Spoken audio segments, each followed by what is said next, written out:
जय माता दी दोस्तों। माँ दुर्गा की 9वीं शक्ति सिद्धिदात्री माता की पावन कथा कहेंगे। आप लोग भी इसे सुनिएगा। सभी प्रकार की सिद्धियाँ देने वाली माँ देवी सिद्धिदात्री हैं। माँ दुर्गा जी की 9वीं शक्ति का नाम सिद्धिदात्री है। ये सभी प्रकार की सिद्धियों को देने वाली हैं और नवरात्रि पूजन के 9वें दिन इनकी उपासना की जाती है। इस दिन शास्त्रीय विधि विधान और पूर्ण निष्ठा के साथ साधना करने वाले साधक को सभी सिद्धियों की प्राप्ति हो जाती है। सृष्टि में कुछ भी उनके लिए अगम्य नहीं रह जाता है। ब्रह्मांड पर पूर्ण विजय प्राप्त करने की सामर्थ्य उसमें आ जाती है। मार्कंडेय पुराण के अनुसार अणिमा, महिमा, गरिमा, लगिमा, प्राप्ति, प्राकाम्य, ईशित्व और वशित्व ये 8 सिद्धियाँ होती हैं। ब्रह्मा वैवर्त पुराण के श्री कृष्ण जन्मखंड में यह संख्या 18 बताई गई है। इनके नाम इस प्रकार हैं: अणिमा, लगिमा, प्राप्ति, प्राकाम्य, महिमा, ईशित्व, वशित्व, शर्म, कामाविषयता, सर्वज्ञत्व, दूर श्रवण, परकाय प्रवेशन, वाक् सिद्धि, कल्प वृक्षत्व, सृष्टि संहारकरण सामर्थ्य, अमरत्व, सर्वन्यायकत्व, भावना और सिद्धि। माँ सिद्धिदात्री भक्तों और साधकों को ये सभी सिद्धियाँ प्रदान करने में समर्थ होती हैं। देवी पुराण के अनुसार भगवान शिव जी ने इनकी कृपा से ही इन सिद्धियों को प्राप्त किया था। इनकी अनुकंपा से ही भगवान शिव का आधा शरीर देवी का हुआ था। इसी कारण वे लोक में अर्धनारीश्वर नाम से प्रसिद्ध हुए। माँ सिद्धिदात्री 4 भुजाओं वाली हैं। इनका वाहन सिंह है। ये कमल पुष्प पर भी आसीन होती हैं। इनकी दाहिनी तरफ के नीचे वाले हाथ में कमल पुष्प हैं।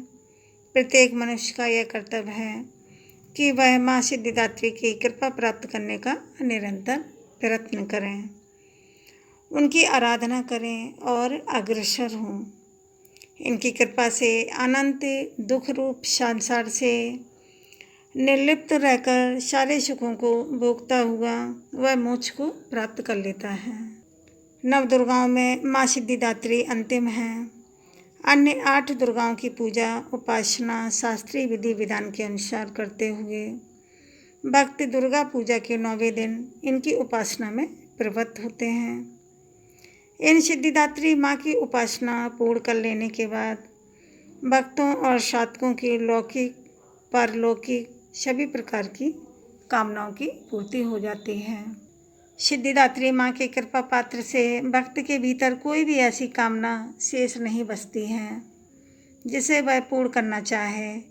वह सभी सांसारिक इच्छाओं, आवश्यकताओं और इस प्रभाव से ऊपर उठकर मानसिक रूप से माँ भगवती के दिव्य लोकों में विचरण करता हुआ उनकी कृपा रस पीयूष का निरंतर पान करता हुआ विषय भोग शून्य हो जाता है। माँ भगवती का परम सानिध्य ही उसका सर्वस्व हो जाता है। इस परम पद को पाने के बाद उसे अन्य किसी भी वस्तु की आवश्यकता नहीं रह जाती। माँ के चरणों का यह सानिध्य प्राप्त करने के लिए हमें निरंतर नियमनिष्ठ रहकर उनकी उपासना करनी चाहिए।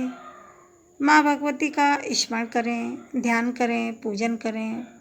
हमें इस संसार की असारता का बोध कराते हुए वास्तविक परम शांतिदायक अमृत पद की ओर ले जाने वाला है। इनकी आराधना से जातक को अणिमा, लगिमा, प्राप्ति, प्राकाम्य, महिमा, ईशित्व, शर्म, कामाविषयता, दूर श्रवण, परकामा प्रवेश, वाक् सिद्धि, अमरत्व, भावना सिद्धि आदि समस्त सिद्धियों नवनिधियों की प्राप्ति होती है।